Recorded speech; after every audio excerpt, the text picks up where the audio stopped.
कि अभी अभी जेठानी से कुछ तकरार सी हो गई थी और कसमसाती हुई मीनू ने रसोई से कल ही लाया हुआ मक्खन का पैकेट और सूखे मेवे का डिब्बा उठाया, संभाला और भुनभुनाती हुई अपने कमरे में ले आई। अपने शयन कक्ष में रखा हुआ छोटा फ्रिज खोला और मक्खन उसमें रख दिया। अब वो अपने ही कमरे में बड़बड़ाती हुई एक दो चक्कर लगाने के बाद एक कपड़ा लेकर डस्टिंग करने लगी, लेकिन कमरा तो बिल्कुल ही साफ था। काम वाली अभी अभी तो सब चमका कर गई थी, इसीलिए वो तकिया लेकर पीलो कवर बदलने लगी और फिर अपने आप से ही बात करने लगी। हद है, जेठानी नौकरी भी करती हैं और घर पर रौब भी जमाती हैं, बस मीनू ही रह गई है सबकी अकल झेलने को। वो तो रोज सच संवर कर बाहर जाती है, लेकिन मीनू तो बस इस जेल खाने में कैद है। उसका तो काम ही यह हो गया है कि चपराची जैसी बनकर बाहर से आने वाले डाकिया कुरियर वाले धोबी आदि के घंटी बजाने पर गेट पर हाजिर हो जाए। हद है, वो यह सोच सोच कर बहुत गुस्सा करने लगी। उसके दबे कुचले दिल का दर्द उसकी हर धड़कन को पता था। यूं ही तो वो बेचैन नहीं हो रही थी।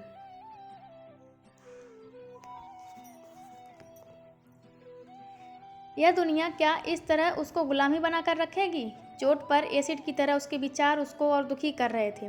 उसने एकाएक आईने में अपना मुरझाया हुआ उदास मुखड़ा देखा और सिसकते हुए सोचने लगी कि एक वो भी जमाना था जब वो हंसती तो लगता कि दुनिया भर के मनमोहक फूल उसके चेहरे के आसपास ही खिलते होंगे। कैसी आज़ाद जिंदगी थी, और एक यह जीवन है। कभी कभी उसको यह लगता कि चतुर जेठानी उसके भोलेपन को बखूबी पहचानती है और उसको बस पूरी चतुराई से इस नरक जैसे घर का चौकीदार ही बना रखा है।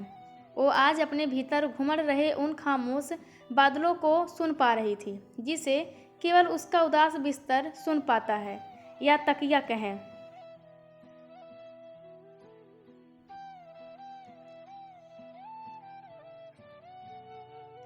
ये ओ पाषाण हृदय जेठानी भला समझ कैसे सकती हैं, जिसके दामन में कभी प्रेम का फूल ही नहीं खिला। मीनू के जेठ जी शादी के 1 महीने बाद से ही रूस में रमे हुए हैं और कितने साल से आने का नाम नहीं ले रहे हैं, और जेठानी भी मगन है। कहती हैं, मेरे भीतर तो सच्चाई, स्पष्टता, पारदर्शिता, निष्कपटता है तो संसार में सब अच्छा लगता है। काम में डूबी औरत को पता ही नहीं लगता कि पति देश में है या परदेश में। सारा दिन दफ्तर में काम खपती हुई गृहस्थी बसाने की सोच भी नहीं सकती हूँ। कितनी नौटंकी! मीनू ने फिर गुस्से से फुफकार भरी। और भी तो प्रवचन देती रहती हैं, उसी को बहुत बड़प्पन दिखाती हैं। कहती हैं, मीनू, यह जिंदगी छोटी बड़ी नहीं होती, नहीं चीज़ें छोटी बड़ी होती हैं। छोटा बड़ा होता है जीवन देखना, खुशी सुकून या चीज़ें छोटी बड़ी होती हैं तो देखना भी छोटा बड़ा होता है। दरअसल सोच का बड़प्पन कुछ और ही है। मैं तो परिवार में तुम सबको होकर खुद को देखती हूँ, जो सब होकर सबको नहीं देख सकता, वह कुछ भी सही और पूरा नहीं देख सकता। पता नहीं कहाँ कहाँ से सुनकर आती हैं यह सब फिल्मी बातें। मीनू ने मुंह बनाया और मन ही मन कहा, खूब मक्खन खाती हैं ना? हाँ, तो अब खुद खरीद कर लाएंगी मक्खन, तब पता चलेगा कि 800 रुपये किलो है। कमाती हैं तो खर्च भी करें, हद है, बस रौब मारना आता है, वो भी मासूम सी मीनू पर। यही सोचते सोचते मीनू ने कब तकियों के बीच गिला बदल डालें पता ही नहीं चला। उसी समय टीवी पर कोई आध्यात्मिक गुरु बोल रहे थे, भावनाओं का आना और मन में उठना स्वाभाविक है, लेकिन उनका मन में जम जाना रोग है। धीरे धीरे ये भावनाएं वहीं अंदर घर कर जाती हैं और मौका पाकर उभर कर खुद का निर्माण करने आ जाती हैं।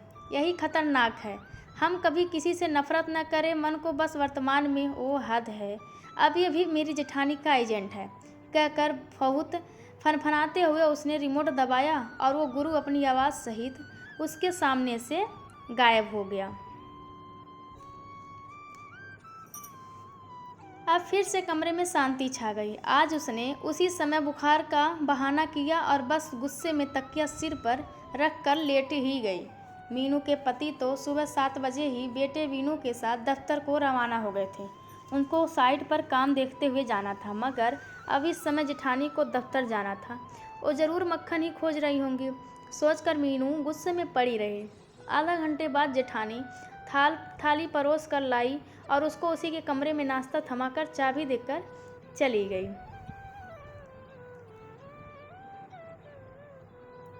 गर्मा गर्म पोहे और पकौड़े उससे जीत गए और वो बिस्तर से उठ बैठी। हद है, कहकर मीनू ने गर्मा गर्म नाश्ता मज़े लेकर खाया और अब पूरी तरह बुखार का त्याग कर दिया। ऐसे ही सब बिल्कुल लाइन पर रहेंगे। वो अपनी विजय पर फूली नहीं समा रही थी। उसी को पागल समझ रखा है सबने। वो जब रसोई में आई तो यह देखकर बहुत ही खुश हो गई कि रसोई पूरी साफ और जमी हुई थी।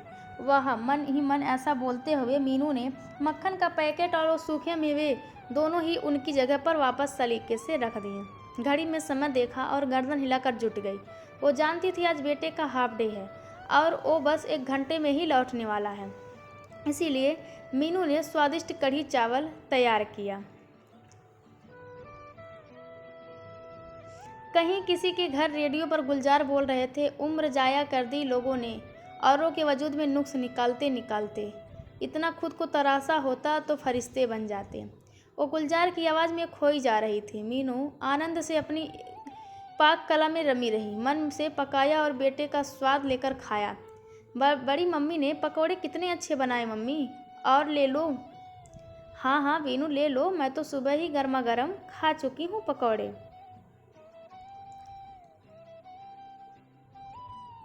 कितने जायकेदार, बिल्कुल मेरी बड़ी मम्मी जैसी। वीनू खाता रहा और बोलता रहा।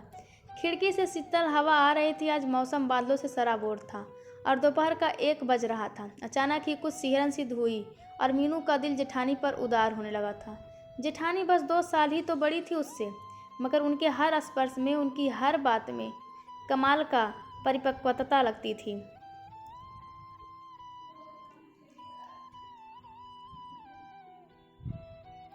उसे बार बार महसूस होता कि जेठानी के बगैर वह एक उदास और सुनसान पोखर ही होती। वही तो अपने स्नेह से उसके समूचे उदास पानी में एक लहर पैदा कर देती हैं। वो सचमुच एक ऐसी महत्वपूर्ण शख्स थी जो अभी मीनू से परिभाषित तो नहीं हो पाया रही थी, पर वो कुछ ऐसी तो थी जो उसके मर्म पर और आंतरिक इच्छा पर राज करने लगी थी। उनके बिना यहाँ परिवार में इतना आराम पाना मीनू के लिए तकरीबन असंभव ही होता। सोचते सोचते ही उसको यह भी याद आया कि उसकी जेठानी यहाँ पर बिल्कुल ही अकेली महिला हैं और करोड़पति और समर्थ हैं। 4 नौकर रखकर ठाठ से अकेले रह सकती हैं।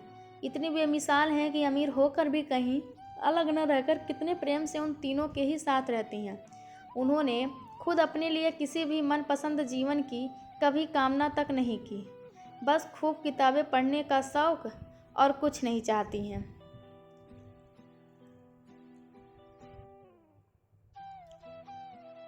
कितनी ही बार वो मीनू को 5-5 हज़ार रुपये ऐसे ही निकाल करके देती हैं जैसे 10 रुपये के 4 नोट हों, जबकि उसके अपने भाभी भाई निपट कंजूस हैं। उसको याद आया कि जेठानी ने बीनू के जन्म पर उसकी कितनी सेवा की, जबकि उसके भाई भाभी ने यह सब देख कर भी उनको बस एक जेठानी समझा, बाकी खास महत्व नहीं दिया। पर उसकी जेठानी ने कभी शिकायत तक नहीं की। बखूबी जानती हैं वो कि बुद्धि और तर्क से बस मजमेबाजी ही होती है।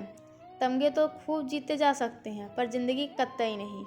ज़िंदगी कई बार मनुष्य की बुद्धि और तर्क दोनों से परे चली जाती हैं। उसकी जेठानी तो अपने मगन में रहने वाली सरल और सहज महिला है, कभी किसी बात की शिकायत नहीं, और वो खुद कितनी कपटी और लोभी हैं।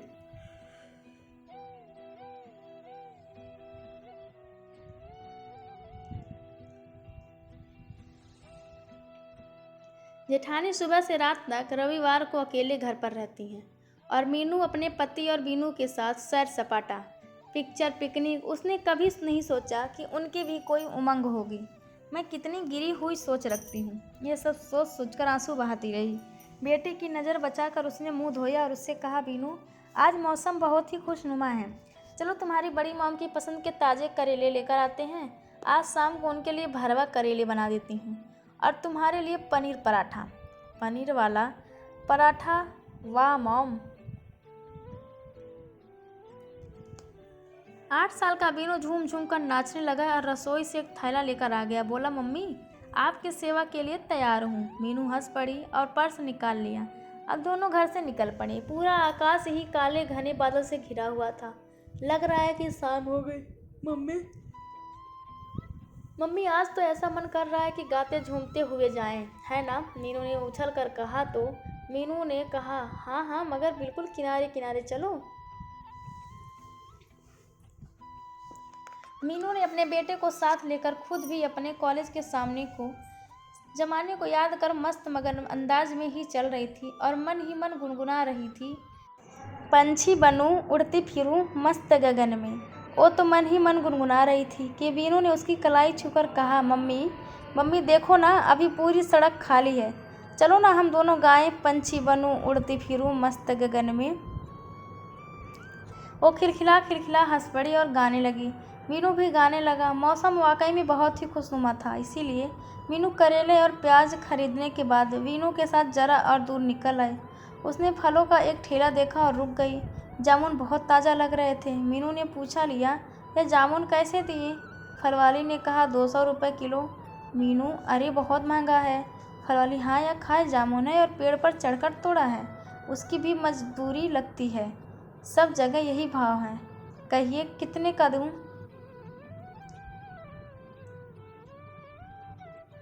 मीनू ने कहा, नहीं रहने दो, यह आम तोल दो। इतनी देर में फलवाली ने मीनू के बेटे की नज़र को ताड़ लिया। वो बार बार जामुन ही देख रहा था। फलवाली ने उसको मुट्ठी भर जामुन दे दिए। बेटा बहुत खुश हो गया। उसने कमीज की से खाली जेब से आगे बढ़ा दिया। फलवाली हंस हंस कर दोहरी हो गई। उसने जामुन से जेब भर दी। मीनू सब देख रही थी। उसने आम का मूल्य चुका दिया था। अब उसने मुट्ठी और जेब देखकर मन ही मन कुछ हिसाब लगाया कि कितने जामुन हैं और 50 का नोट आगे बढ़ा दिया।